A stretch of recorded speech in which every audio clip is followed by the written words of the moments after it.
કરીએ કરુણા સાગરને કોટી કોટી વંદન કરીએ કરુણા સાગરને કરીએ કરુણા સાગરને નમીએ નર્મદ સાગરને કોટી કોટી વંદન કરીએ કરુણા સાગરને કોટી કોટી વંદન કરીએ કરુણા સાગરને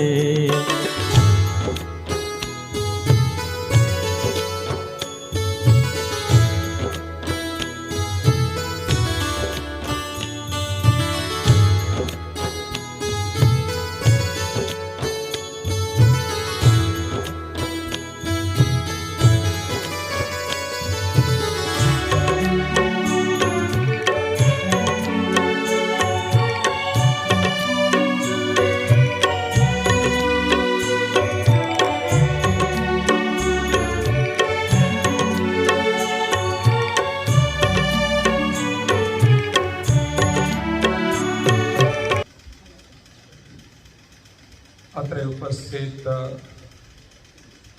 પ્રેમી ભક્તજનો,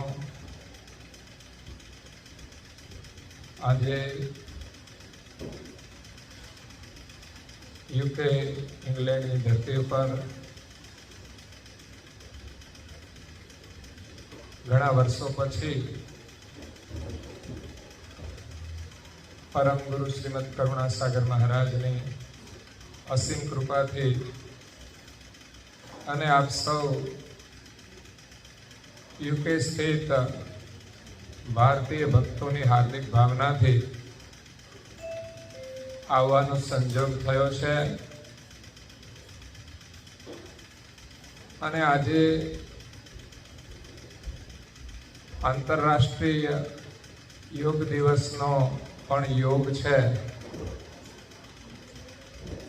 જે આપણા માટે ગૌરવનો દિવસ છે, આપણી સંસ્કૃતિનો દિવસ છે.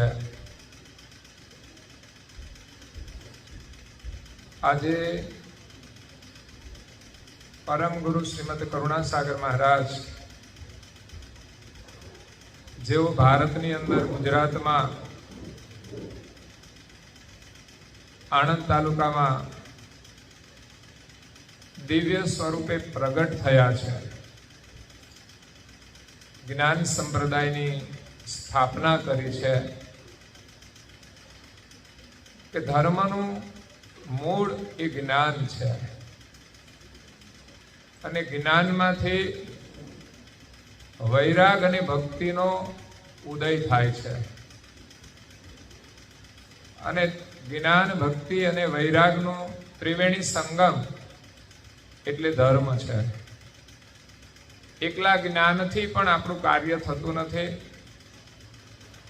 એકલી ભક્તિથી પણ આપણું કાર્ય પૂર્ણ થતું નથી અને એકલો વૈરાગ હોય તો પણ આપણને પૂર્ણ પ્રાપ્તિ થતી નથી.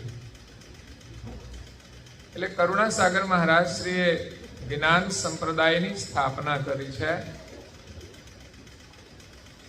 જ્ઞાનનો મૂળ ધ્યેય કે આ શરીરમાં આપણે કોણ છીએ એને ઓળખવાનું છે, એમનું જ્ઞાન છે કે આ શરીરને ચલાવનાર આપણે પોતાને ઓળખીએ અને આ જગતનું જેને સર્જન કર્યું છે એ જગત કર્તાને ઓળખીએ. આ શરીરમાં આપણે રહીએ છીએ તો આપણે ક્યાંથી આવ્યા છીએ, કેટલાય શરીરોની યાત્રા કરી છે, એના પહેલા આપણે સૌ પ્રથમ ક્યાંથી આવ્યા છીએ એ આપણું ઘર છે ને એ ઘરની શોધ કરવાની છે અને એ ઘરનું જ્ઞાન લઈને કરુણાસાગર મહારાજ સર્જનહારના હુકમથી એમના મેસેન્જર રૂપે આ વિશ્વમાં ગુરુ સ્વરૂપે પ્રગટ થયા છે.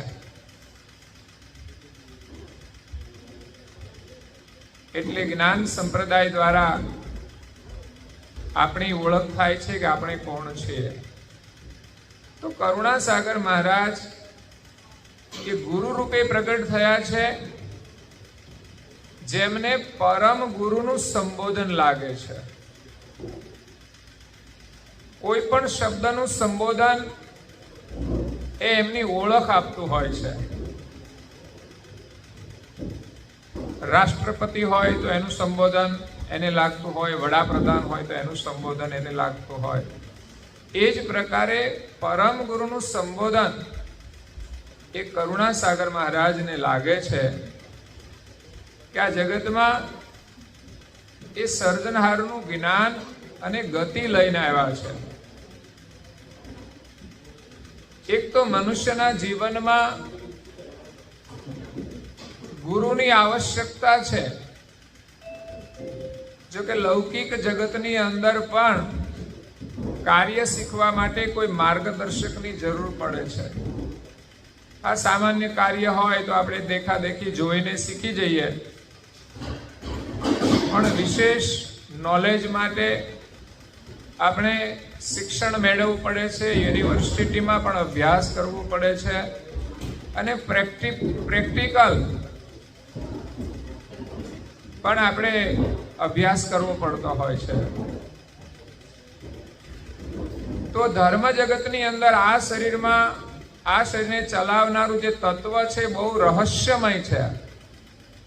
એને શોધવું એ વિજ્ઞાનનું પણ કામ નથી. વિજ્ઞાનની પણ મર્યાદા છે. વિજ્ઞાન સ્થૂળ જગતનું સંશોધન કરે છે, એનાથી આગળ સૂક્ષ્મ જગતનું પણ સંશોધન કરે છે, પરંતુ જેનાથી આ ચાલી રહ્યું છે એનું સંશોધન કરવા માટે એ અસમર્થ છે. કારણ કે એને ઓળખવાનો એ ભૌતિક સાધનોનો વિષય નથી. એ સાધક એ સ્વયં સાધના કરીને પોતાને ઓળખી શકે છે,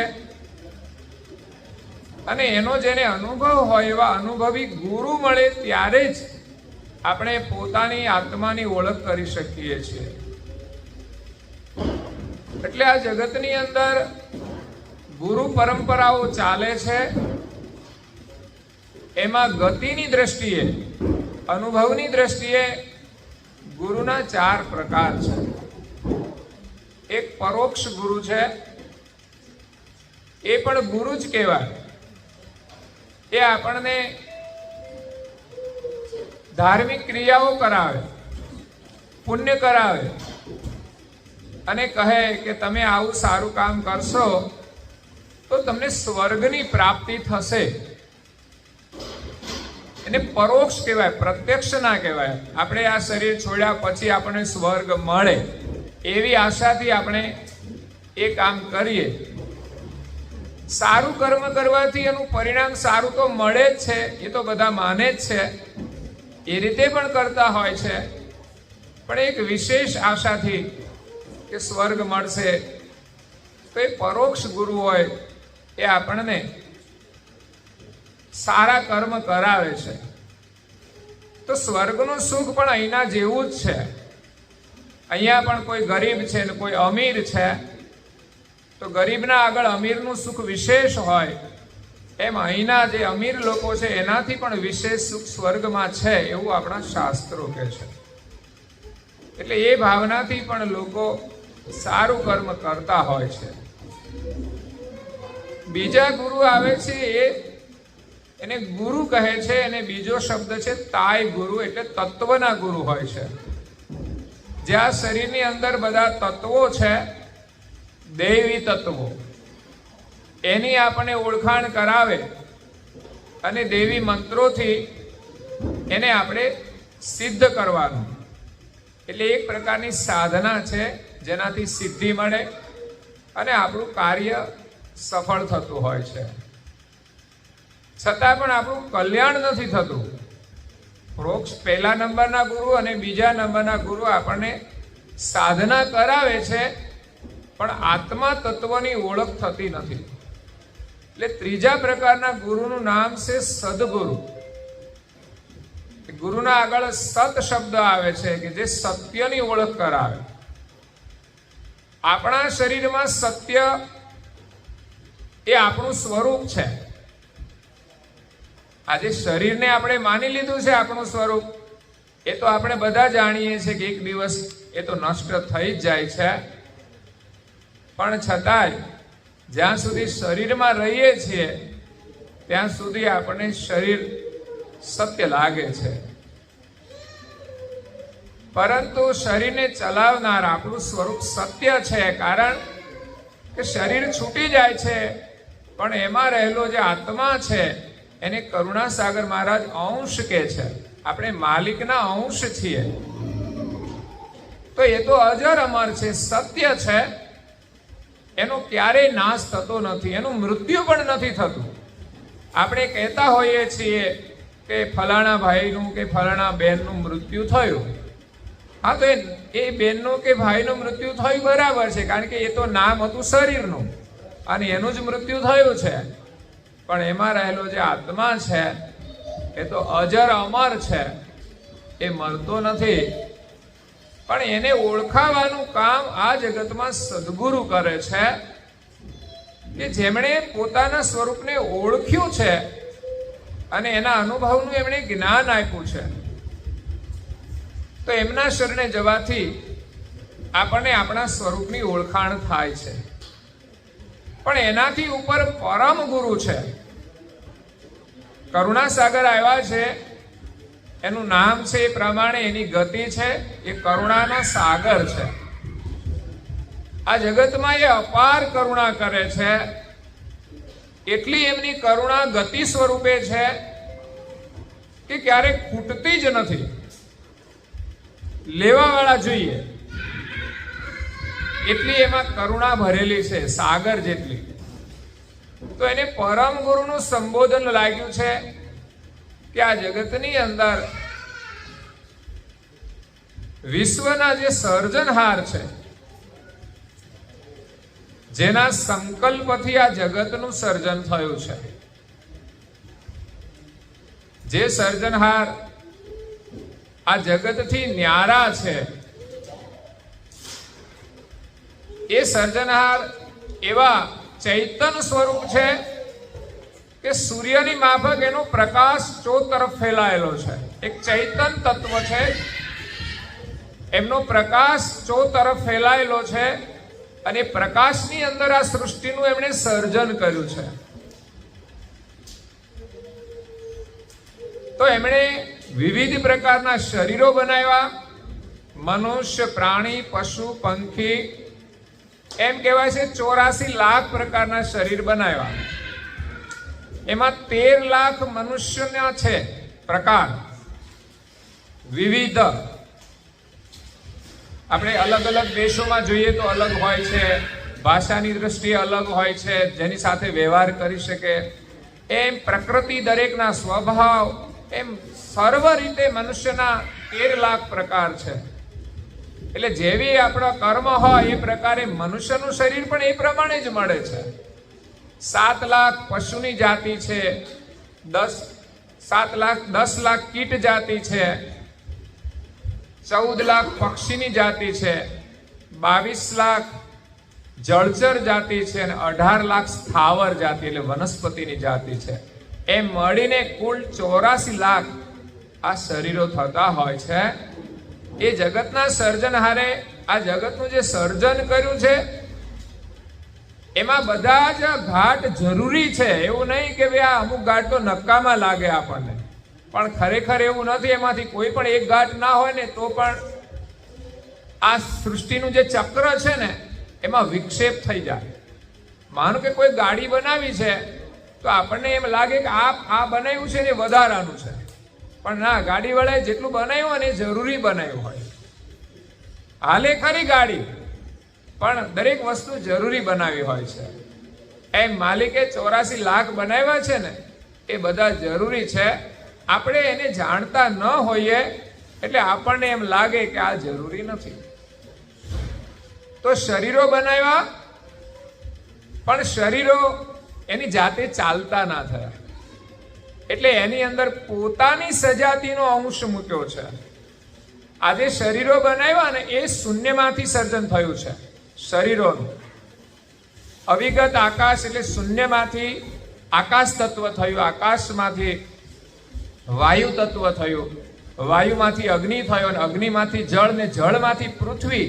એ રીતે 5 તત્વોનું સર્જન થયું. એમાંથી આ બધા ઘાટોનું નિર્માણ થયું છે. એટલે જળ તત્વો હતા એટલે પોતાની જાતે ચાલતા નથી ચૈતન વગર. એટલે માલિકે બધા જ શરીરો બનાવ્યા અને પૂર્ણ વિકસિત થયા, પછી ચાલ્યા નહીં. એટલે પોતાની સજાતીનો, પોતે જે ચૈતન સ્વરૂપ છે એમાંથી આપણે બધા જે છીએ ને અંશ, એ એમની સજાતીમાંથી ઉત્પન્ન થયા છીએ. અને આ શરીરોની અંદર પ્રેરક કર્યા અને આ જગતને વિશે એમણે આનંદ કરવા માટે મોકલ્યા. તો અહીંયા આપણે બધા શું કરવા માટે આવ્યા છીએ? આનંદ કરવા માટે. અને માલિકે જગત જ એવું બનાવ્યું છે કે એમાં આપણને આનંદ આવે જ છે. તો એક તો માલિકે મોજ કરવા માટે મોકલ્યા છે, અને બીજું આંખ ખોલવા માટે.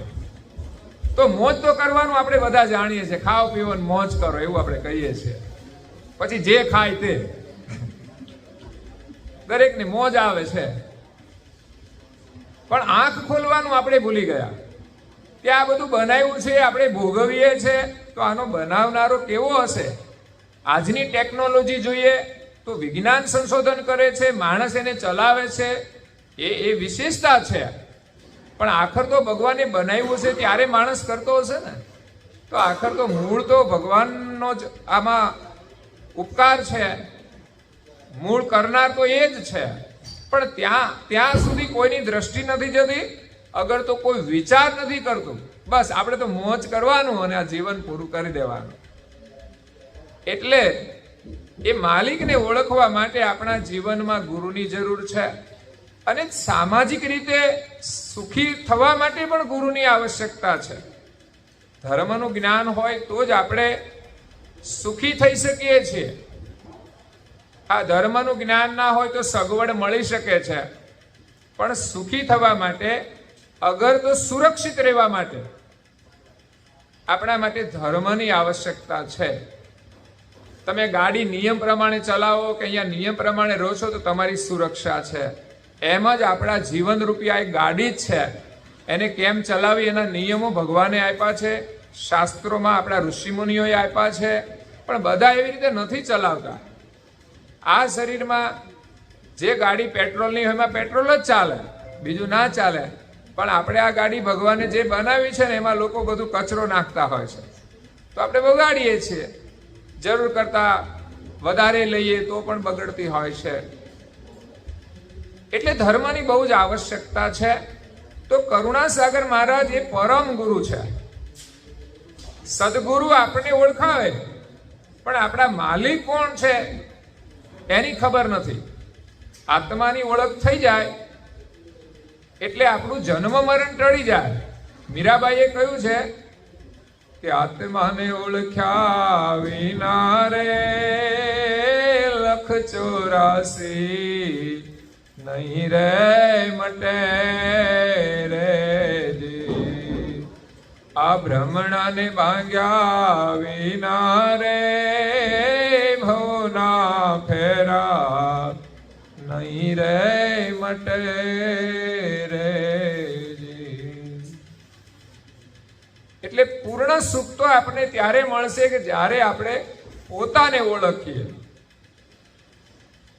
સામાજિક રીતે આપણે શરીરમાં રહીએ છીએ તો એમાં પણ આપણે આપણી જાતને આપણા સ્વભાવથી ઓળખવી જોઈએ કે આપણો સ્વભાવ કેવો છે, બીજાને તકલીફ તો નથી આપતો ને, એ રીતે પણ ઓળખવા જોઈએ. અને મૂળ જો આપણે આપણા સ્વરૂપને ઓળખીએ ને તો આપણે આનંદ કરવા માટે ક્યાંય ના જવું પડે. તમે જ્યાં બેઠા ત્યાં આનંદ આવે. જેની સાથે તમે વ્યવહાર કરો સારો, એની સાથે તમને આનંદ આવે. કારણ કે આત્માની ઓળખ થઈ જાય ને પછી આ બધા મનુષ્યની અંદર જે કે પ્રાણી પશુમાં બધાને અંદર આપણે આત્મા જ દેખાય છે. પછી આપણાથી કોઈને દુઃખ થતું નથી. આપણે હંમેશા બીજાને આનંદ જ આપીએ છીએ અને બીજાને આનંદ આપવામાં જ આનંદ મળે છે. સમજવાનું કે બીજાને આપણે સુખી કરીશું તો જ આપણે સુખી થઈશું. જે ઋષિમુનિઓ થયા છે એણે સુખનો તો ત્યાગ કર્યો અને સાધના કરી અને બીજાને એમણે સુખી કર્યા છે. અને બીજાને સુખી કર્યા એનાથી એને સુખ મળતું હતું, એટલે એને બીજા કોઈ સુખની જરૂર હતી નહીં. એટલે કરુણાસાગર મહારાજ છે એ આપણા સ્વરૂપને ઓળખાવે છે કે આપણે કોના અંશ છીએ, અને એની સાથે એકતા કરવાનું કામ એ કરુણાસાગર મહારાજ કરે છે. એટલે સર્જનહારનો સંદેશ લઈને આવ્યા છે. વિશ્વના સર્જનહાર કોણ છે એનો વૈશ્વિક સિદ્ધાંત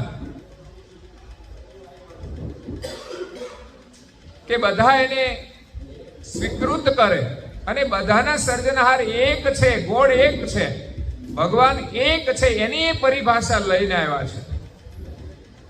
એટલે જે કોઈ સાધક એને પ્રાપ્ત કરવા માટે પ્રયાસ કરે એના માટે એના જે ધર્મગ્રંથો છે એનું અધ્યયન કરે તો પરમ ગુરુ કરુણાસાગરની એમને ઓળખ થાય છે.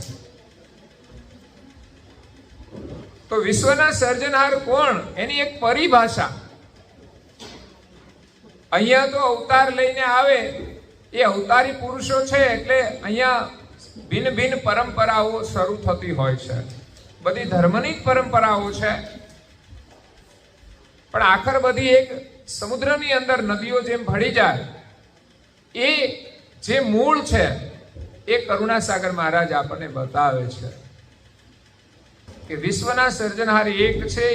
એની પરિભાષા તો કે આદ્ય, સક્રત, સ્વરાજ, કરુણેશ અને કૈવલ, આ 5 વિશેષણ યા તો 5 વિશેષતા એ સર્જનહારની ઓળખ છે. આદ્ય એટલે આ જગત નું સર્જન થયું એના પહેલા જે કોઈ હોય એ સર્જનહાર છે. સર્જનહાર એકલા જ આ વિશ્વમાં મહાશૂન્યમાં હતા અને આ જગતનું સર્જન થયું, એની ઉત્પત્તિ થાય એટલે જગતની આદ્ય જે છે એ આપણા માલિક છે.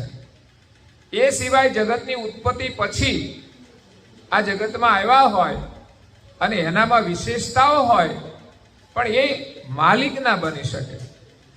બીજું સક્રત, જેના સંકલ્પથી સર્જન થયું છે, જેનામાં ક્રિયાશક્તિ છે સર્જન કરવાની, એ સક્રત કહેવાય. અને જે કશું ન કરી શકે એને અક્રત કહેવાય. તો સર્જનહાર સક્રત છે. આપણે બધા જગતમાં રહીએ છીએ પણ આપણે નવું કશું ઉત્પન્ન ના કરી શકીએ. ક્રિયા કરીએ છીએ, ભગવાને જે બનાવ્યું છે ને એમાં જે આપણામાં ગોઠવેલું હોય એટલું જ કામ કરી શકીએ, પણ આપણે નવું સર્જન ના કરી શકીએ. સર્જનહાર એક જ એવા છે કે જે જગતનું સર્જન કરે છે, એને સક્રત વિશેષણ લાગે છે. જેમણે આ શરીરોનું સર્જન કર્યું, એની અંદર રહેલા જે અંશો છે એનું સર્જન કર્યું, અને એ બધાને જીવન આપે છે, અને સાથે સાથે જે પણ જીવ કંઈ પણ કર્મ કરે, આ જગતમાં ગણી ન શકાય એટલા અંશો છે, જીવ જંતુઓ છે, બધામાં ચૈતન્ય છે, તો બધા જ કર્મ કરે છે, બધાનું ધ્યાન એક માલિક રાખે છે. એવા એ સર્વજ્ઞ ગતિવાળા છે. એને કરુણાસાગર મહારાજ કહે છે કે એમની જાણ કેવી, તો કે મહાદ સજાણ જાણ. મહાદ એટલે વ્યાપક, સજાણ જેનામાં કોઈ દિવસ અજાણપણું ના આવે, એ સર્વજ્ઞપણે બધું જાણતા હોય છે. તો એવા સર્જનહાર બધાના કર્મને જાણે છે અને દરેકના કર્મનું ફળ એના નિયમ અનુસાર મળે છે. એવું નહીં કે આજે કર્મ કર્યું ને તરત જ એનું ફળ મળી જાય. હા, ઘણા કર્મ એવા હોય કે આજે પણ ફળ આપે, કઈક પ્રકારના કર્મ એવા હોય છે કે સમય પછી ફળ આપે આ જન્મમાં, અને કઈક કર્મ એવા હોય છે કે બીજા જન્મમાં આપણે ભોગવવા પડતા હોય છે. એટલે કર્મના 3 પ્રકાર છે. ક્રિયામણ કર્મ, તમે આજે રસોઈ બનાવો ને તમને ખાવા મળી જાય, એ તરત જ એનું ફળ મળ્યું કહેવાય છે. કોઈને તમે એક તમાચો મારો ને હામો પડી જાય તો સમજવાનું તરત જ એનું પરિણામ મળ્યું છે. બીજું સંચિત કર્મ, તમે આજે કર્યું પણ આજે તમારે ભોગવવાનો યોગ નથી, એટલે ભવિષ્યમાં તમારે ભોગવવું પડશે, જમા થઈ જાય. સારા અને નરસા બંને પ્રકારના કર્મ થાય છે, એટલે દરેક કર્મનું ફળ તત્કાલ મળે એવું નથી, પણ મળશે એવો વિશ્વાસ જોઈએ સારું કર્મ કરવા માટે. એટલે બીજું છે સંચિત કર્મ, જે બેલેન્સ થઈ જાય. આપણે પૈસા કમાઈએ છીએ, બધા ક્યાં વાપરી નાખીએ છીએ? બેલેન્સ કરીએ જ છે. પ્રોપર્ટીમાં હોય કે બેંકમાં હોય, એમ આપણા કર્મ આપણે બધા ભોગવી જ ના શકીએ, એટલે બેલેન્સ રાખીએ. તો એવા કર્મો આપણા સારા અને નરસા બંને બેલેન્સ થતા હોય છે. એટલે માણસ ભક્તિ કરે તો સુખ અને દુઃખ બંને આવતા જ હોય છે. ત્રીજા છે પ્રારબ્ધ કર્મ. જ્યારે તમારો જન્મ થયો તો આપણા પ્રારબ્ધ પ્રમાણે જે કંઈ સંચિતમાં પડ્યા હોય ને એ પ્રમાણે આપણને એનું ફળ મળે છે. તો કરતા માલિક કે આ બધું બનાવ્યું છે એના રૂલ્સ પ્રમાણે ચાલે છે. તો કરુણાસાગર મહારાજ આ જગતનું કલ્યાણ કરવા માટે દિવ્ય વિભૂતિ લઈને આવ્યા છે. આત્માની ઓળખ કરવા માટે આપણે ગુરુના શરણમાં જવું જોઈએ. આપણને વિશ્વાસ હોવો જોઈએ, આપણને સત્ય લાગે એ આપણે ગ્રહણ કરવાનું. તો જીવનમાં ગુરુની જરૂર છે આપણા આત્માની ઓળખ માટે. એના માટે એક નાનકડું દ્રષ્ટાંત કહી અને આપણે ઘણો સમય મોડું તો થોડું થયું, એને આગળના સમયને ધ્યાનમાં રાખીને વિરામ આપીશું. એક રાજા અને એક રાણી, એમને એક નાનો કુંવર હતો. બહુ વર્ષો પછી એમને ત્યાં રાજકુમારનો જન્મ થયો. બહુ ખુશી હતી. હવે રાજા ને રાણી કઈ રથમાં સવાર થઈ અને કઈ દર્શન માટે કઈ જતા હતા, તો જંગલમાંથી પસાર થવાનું થયું. તો રસ્તામાં ચોર લૂંટારાને ખબર પડી કે આજે રાજાની સાથે કોઈ સિપાઈ નથી, એટલે એમણે આક્રમણ કર્યું, લૂંટ કરી. એમની પાસે રાણી પાસે જે દાગીના હતા બધા લઈ લીધા, જે કઈ સામાન હતો લઈ લીધો. સાથે સાથે એમનો જે બાળક હતો ને એ પણ છીનવી લીધો. એટલે રાજા શસ્ત્ર વિહીન હતો, એટલે નિરાશ હતો, કઈ કરી શકતો નહોતો. છેવટે આજીજી કરી ઘણી રાણીએ કે તમે બધું લઈ જાઓ, દાગીના લઈ જાઓ, પણ અમને એક અમારો બાળક આપી દો. પણ ચોર લૂંટારાઓએ એમને ન આપ્યો. એ બાળકને લઈ ગયા પોતાની વસ્તીમાં, જંગલમાં. રાજાને ખબર ના પડી કે એ ક્યાં લઈ ગયા. રાજા અને રાણી નિરાશ થઈને ઘરે આવે છે. રાણીને ક્યાંય ચેન નથી પડતું, કારણ કે રાજકુમાર કે પુત્ર છે તો પરિવારની અંદર બધા જાણે છે કે એની ખુશી કેટલી હોય છે. તો રાણીને તો કઈ ખાવું જ નથી ભાવતું. કેટલા દિવસો સુધી એ કઈ લેતી નથી. પછી એને પરાણે જમાડવું પડે છે. ત્યારે થોડું માંડ લે એટલે ધીમે ધીમે એનું શરીર સુકાવા લાગ્યું. રાજાને દુઃખ તો ઘણું છે, પણ છતાંય રાજાનું મન થોડા રાજકાજની અંદર વ્યસ્ત થઈ ગયું, એટલે થોડું ભૂલાય. એ રીતે સમય જવા માંડ્યો. 17, 18, 20 વર્ષ વીતી ગયા આ દુઃખમાં ને દુઃખમાં. આગળ પરિવારમાં બીજું રાજાને કોઈ સંતાન છે નહીં. તો 20 વર્ષ પછી એમને ત્યાં એમના ગુરુદેવ પધારે છે. એમનો એને આદર કર્યો, આસન આપ્યું, પછી વાતચીત કરી. ગુરુદેવને લાગ્યું કે કંઈ પરિવાર દુઃખી છે. રાણીનું શરીર જોયું, એના ઉપરથી એમને લાગ્યું કે રાણી કેમ આટલી બધી નિર્બળ થઈ ગઈ છે, શું બીમારી છે. એટલે રાજાએ બધી વાત કરી કે એક દિવસ અમે જંગલમાં જતા હતા અને અમારો જે રાજકુમાર છે એ ચોર લૂંટારાઓએ છીનવી લીધો, એટલે આ રાણી બહુ દુઃખી છે અને મને પણ દુઃખ છે.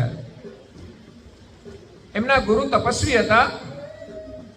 એમણે સમાધિ દ્વારા જોયું કે તમે ચિંતા ના કરશો, તમારો બાળક સુરક્ષિત છે. એટલે રાજાએ કહ્યું કે તમે અમને બતાવો મારો રાજકુમાર ક્યાં છે, તો અમે લશ્કર લઈને જઈએ અને ત્યાંથી અમારા બાળકને છોડાવીએ. પણ ગુરુદેવ કહે છે તમે ધીરજ રાખો, એવી રીતે લેવા જશો તો કદાચ એ 1 વર્ષનો બાળક એ લઈ ગયા છે, આજે 20 વર્ષનો થઈ ગયો છે, તો એને તમે ઓળખો પણ નહીં કે અમારો રાજકુમાર કોણ છે, અને લડાઈમાં કદાચ એનું મૃત્યુ પણ થઈ શકે છે. એટલે આપણે યુક્તિપૂર્વક એ બાળકને લાવીશું. એટલે ગુરુ મહારાજ એમને કહે છે કે હું અહીંથી એ બાળકને મળવા જઈશ, એની તપાસ કરીશ, અને પછી હું જે પ્રમાણે તમને કહું એ પ્રમાણે તમે લેવા જજો. એટલે ગુરુદેવ ગયા એ ચોર લૂંટારાઓની વસ્તીમાં. ચાતુર્માસનો સમય, જે ચોમાસાનો સૌરાષ્ટ્ર ઇન્ડિયાની અંદર જે ચોમાસાનો સમય, ચાતુર્માસનો સમય, વિશેષ સંતો સત્સંગ ભજન કરતા હોય એમ એ ચોર લૂંટારાઓની વસ્તીમાં ગયા. એટલે ચોર લૂંટારા હતા છતાં પણ સંતોને જોઈને એમણે આદર કર્યો, પ્રણામ કર્યા, અને એમણે કહ્યું કે મારે આ જંગલમાં વિશ્રામ થોડો કરવો છે. તો ચોરને એમ થયું કઈ વાંધો નહીં. પછી ત્યાં તપાસ કરી, જોયું, પૂછપરછ કરી, તો એને ખ્યાલ આવ્યો કે આ બાળક એ રાજકુમારનો છે. પણ રાજકુમારને ખબર નથી હું રાજાનો બાળક છું. એ તો એમ જ માને હું તો આ ચોરના લૂંટારાની ટોળકીનો માણસ છું. એટલે એક દિવસ બધા લોકો ચોર લૂંટફાટ કરવા ગયા, ત્યારે પાછળથી ગુરુ મહારાજ બાળકની સાથે વાત કરે છે કે તું, રાજકુમારે કહ્યું, એમનું ભવિષ્ય જોયું કે તું ભવિષ્યમાં રાજકુમાર બનીશ. તો છોકરાને તો અજુગતું લાગે કે ચોરના ટોળામાં રહેતા હોય કેવી રીતે રાજકુમાર બને. પણ હું સાચું કહું છું, હું જ્યારે છે ને તારા આ બધા પરિવાર સાથે વાત કરું ને ત્યારે તું વાત ધ્યાનથી સાંભળજે. એટલે બધા લૂંટારાઓ જ્યારે આવ્યા ત્યારે એમણે કહ્યું કે ભાઈ આ બાળક છે એ રાજકુમાર બનશે. એટલે પેલા ચોર લૂંટારાને એમ થયું કે આ મહાત્મા બધું જાણતા લાગે છે, એ કે આ રાજાનો રાજકુમાર છે, તમે સાચું કહો, અહીંયા કેવી રીતે લાવ્યા છો. એટલે ચોર લૂંટારાઓએ મહાત્માને આગળ બધી સત્ય હકીકત કહી દીધી. એક દિવસ રાજા અને રાણી એમના રાજકુમારને લઈને જતા હતા. અમે એમની પાસેથી લૂંટપાટ કરી બધો માલ લઈ અને રાજકુમારને પણ છીનવી લાવ્યા. તો એ વાત રાજકુમારે કાને સાંભળી અને એને વિશ્વાસ થયો કે હું એક રાજાનો રાજકુમાર છું.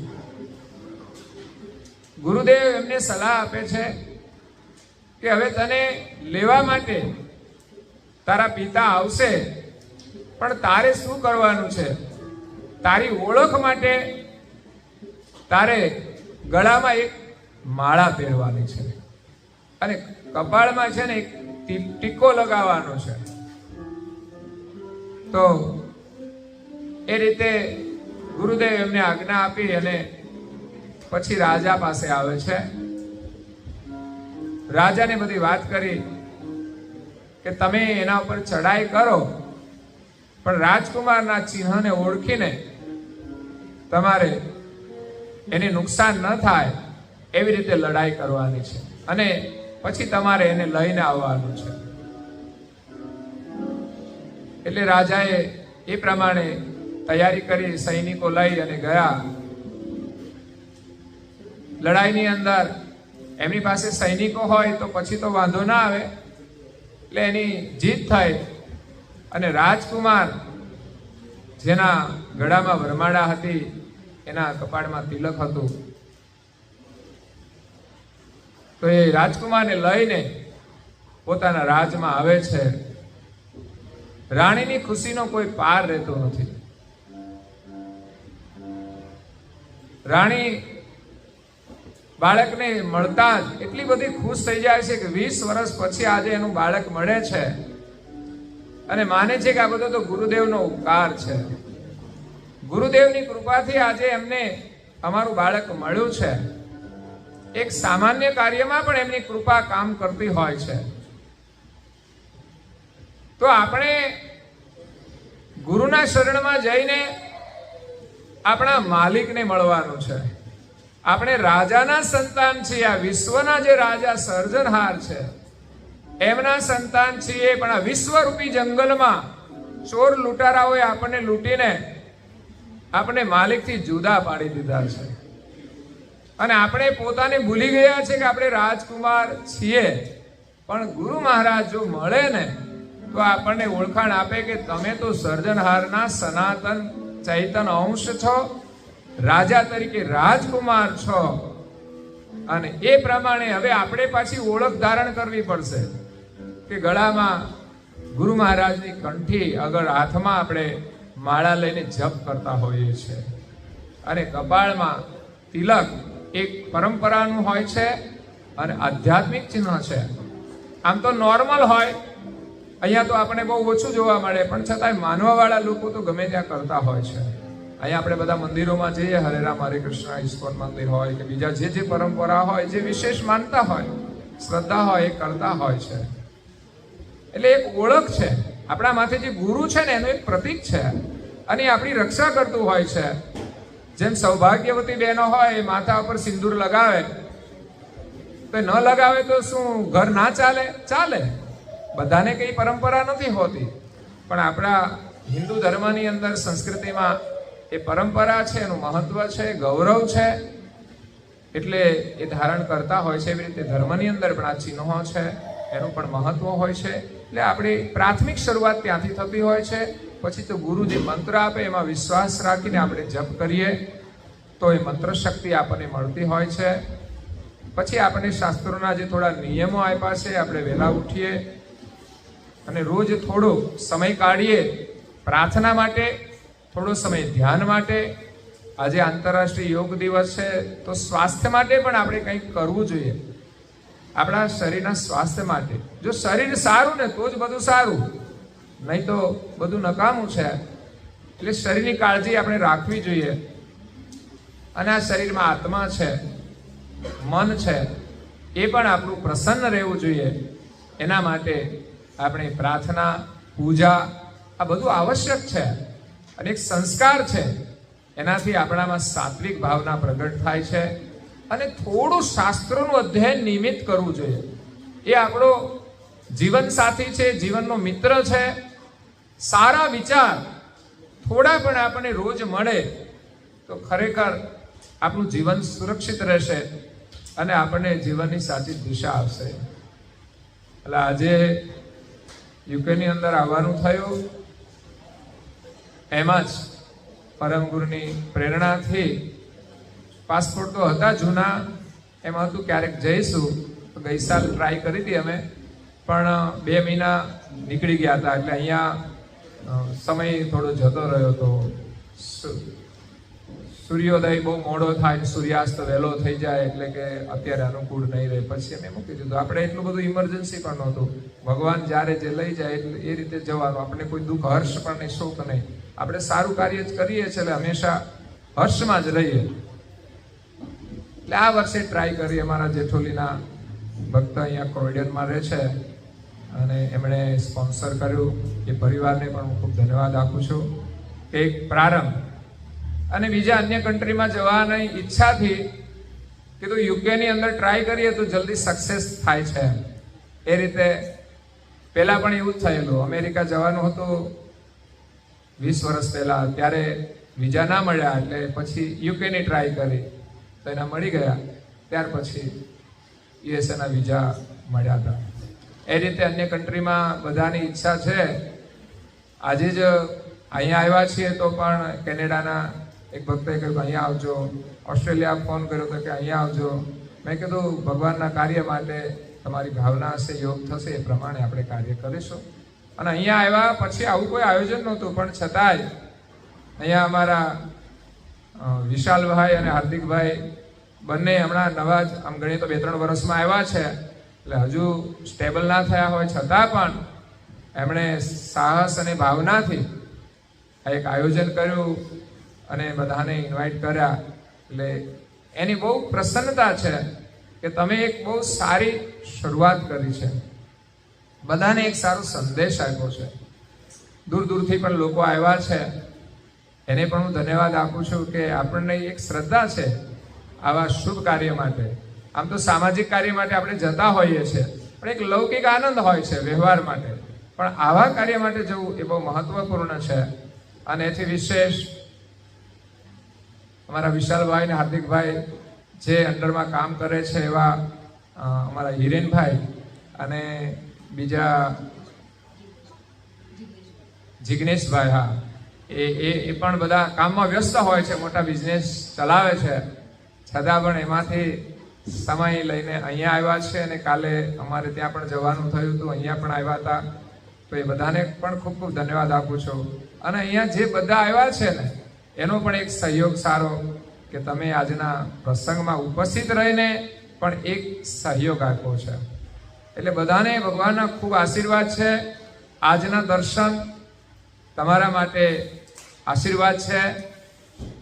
આજનું વાણી તમે સાંભળી છે, જે કંઈ ક્રિયા છે ને એ આપણી અંદર છપાઈ જાય છે. એટલે ભવિષ્યમાં આપણા દરવાજા એ ખોલે છે. જે કંઈ સિચ્યુએશન આવે એ સમયે આ બધી વસ્તુઓ જે પડેલી હોય ને એ કામ લાગતી હોય છે. એટલે બહુ જ મહત્વપૂર્ણ છે આજનો દિવસ, આજનો પ્રસંગ. નાનકડો છે પણ બહુ મહત્વપૂર્ણ છે. એટલે આપ સૌને મારી શુભકામના આપું છું. આજના આંતરરાષ્ટ્રીય યોગ દિવસની પણ શુભકામના છે. કરુણાસાગર મહારાજ એમના એક શિષ્ય હતા તપસ્વી, જેણે એક આસન ઉપર બેસીને 12 વર્ષ તપસ્યા કરેલી. એવી એણે 5 વખત 5 મુદ્રાઓ સિદ્ધ કરેલી. યોગ સિદ્ધ પુરુષ હતા અને 131 વર્ષ એ રહ્યા. અને પછી સ્વેચ્છાએ એનો યોગ થયો એ કહીને ગયા અને સમાધિ પછી ત્યાં એમણે ધારણ કર્યું. તો એવા એક સિદ્ધ પુરુષ છે. તો આપણે સૌ એમના ચરણોમાં વંદન કરી અને પ્રાર્થના કરીએ કે અમને પણ યોગની શક્તિ આપજો, અમારું શરીર સ્વસ્થ રહે, અમારો પરિવાર સ્વસ્થ રહે. અને પરમ ગુરુના શરણમાં પ્રાર્થના છે કે અમે બધા જ્યાં રહીએ ત્યાં વિશ્વમાં આખું વિશ્વ મંગલમય છે. મને એમ કહે કે અહીં કેવું લાગ્યું, મને બધું જ ગમે છે અને સારું, ઘણું બધું સારું છે. એનું જે બધું નિયમ પ્રમાણે ચાલે છે બહુ સુંદર છે. સ્વચ્છતા છે, નિયમ પ્રમાણે, રૂલ્સ પ્રમાણે ચાલે છે. તો રૂલ્સને જે ફોલો કરતા હોય એને પોતાના જીવનમાં પણ એક રૂલ્સ ફોલો કરવાના હોય તો વાંધો ના આવે, કારણ કે રૂલ્સને માને છે. એટલે ભગવાનના ખૂબ આશીર્વાદ છે. તમે પરિવાર સાથે સુખી રહો અને તમારું કલ્યાણ થાય. આજના દર્શન સત્સંગ એનું જે પુણ્ય છે એ આજે ભવિષ્યની અંદર તમારા કલ્યાણનો દરવાજો ખોલીને તમારા માટે આશીર્વાદરૂપ છે. વિશેષ ન કહેતા અહીંયા મારી વાણીને વિરામ આપું છું. અસ્તુ. સત્કેવલ સાહેબ, સત્કેવલ સાહેબ. શ્રીમદ કરુણા સાગર મહારાજ કી જય. કૈવલ ધામ કી જય. શ્રી અવિચલદાસજી મહારાજ કી જય. સત્કેવલ સાહેબ, સત્કેવલ સાહેબ. આરતી કરતની ગમાઈ દાસા, હરિ હરિ અગમય ગોતરય વિગત વાસા, દોષરી આરતી દીર્ઘ મુરત કી, દેવ સકલ દિવ્ય મંગલ મુરત કી.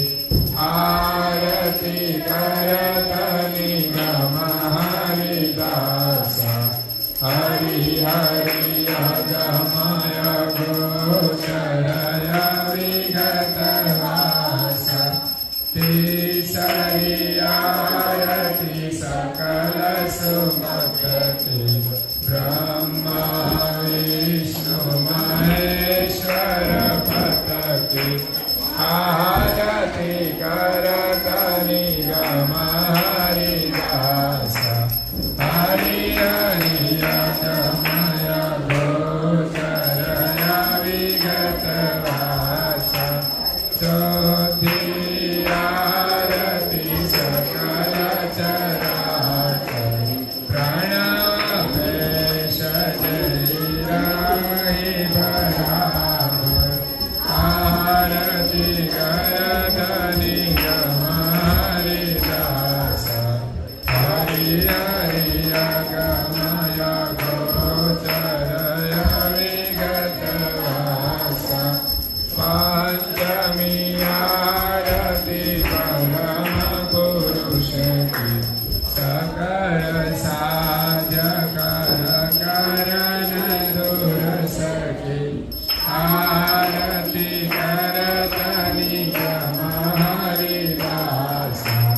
ષષ્ઠમી આરતી સગુણ મૂરત કી મચ્છ કચ્છ રાઘવૈયાસ મત કી આરતી કરતની ગમારી દાસ હરિ હરિ ગમય ગોચરય વિગત વાસ સપ્તમી આરતી સરસકૃતિ વ્યાપક વિગચરય ચર જગતિ યતિ કરતની ગમારી દાસ હરિ હરિ ગમય ગોચરય વિગત વાસ અષ્ટમી આરતી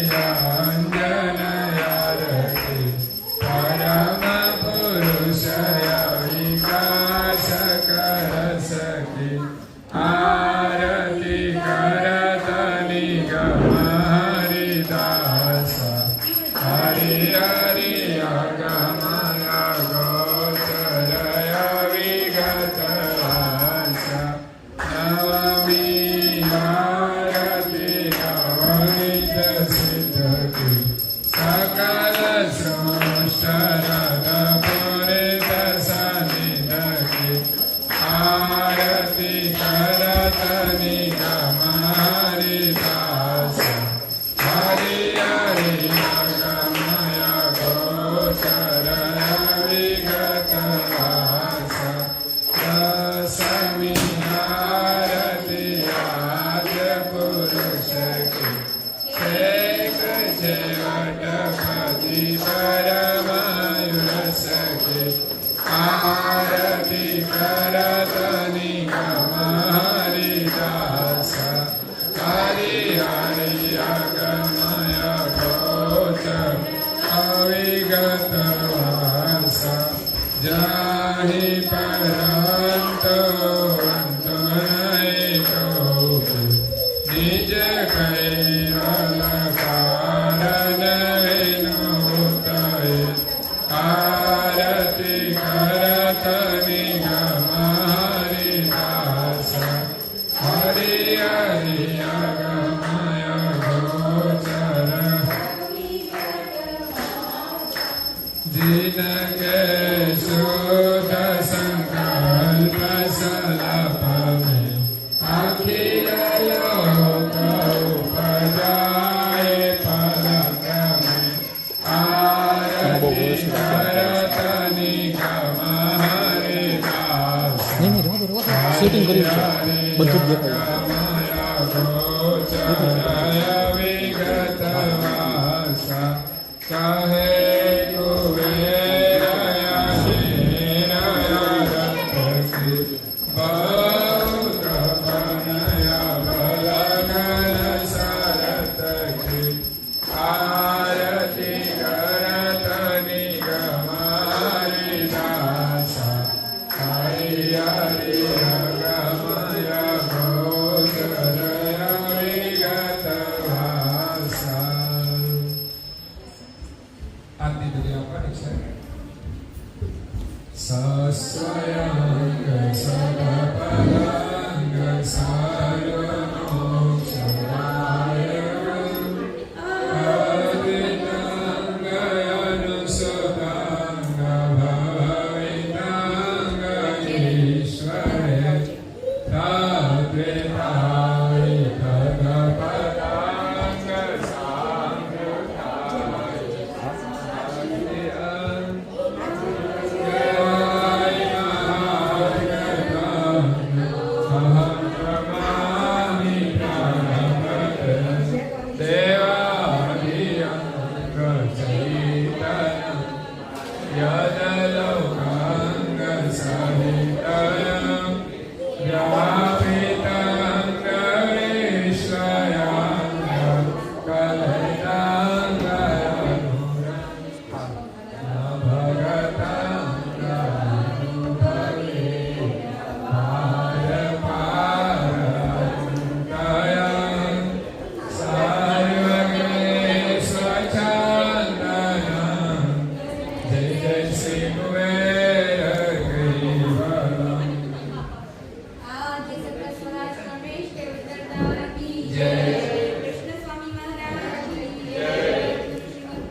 पूज्य श्री कृष्ण स्वामी महाराज के, पूज्य श्री परम गुरु श्रीमद करुणानंद सागर महाराज के, पूज्य श्री नारायण जी महाराज के, पूज्य श्री सब कुबेराचार्य महाराज के, पूज्य श्री सब संतन के, पूज्य श्री सब देवन के, श्री ज्ञान संप्रदाय के, श्री कायम पंथ के, श्री गगन मरे के, श्री निर्गुण धोने के, श्री मुक्त द्वार के, श्री ब्रह्म क्षेत्र के, श्री सच्चिदानंद शाखा के, श्री अचंद भाड़ा के, श्री अभिगत गाली के, श्री बाल तिलक के, श्री रसोई करावे के, श्री उनके माता पिता की, श्री उनके बाल गोपाल की, श्री उनके गुरु गोविंद की, श्री गुरु गाली शास्त्र की, श्री केवल नाम की, श्री दाता भोक्ता की, श्री भूल नारे गुरु महाराज की जय। परम गुरु श्री करुणा सागर महाराज की भोजन थाल प्रणाली का सब केवल साहे। એ આ જોડીને આપણે પ્રણામ કરીશું ભગવાનના ચરણોમાં।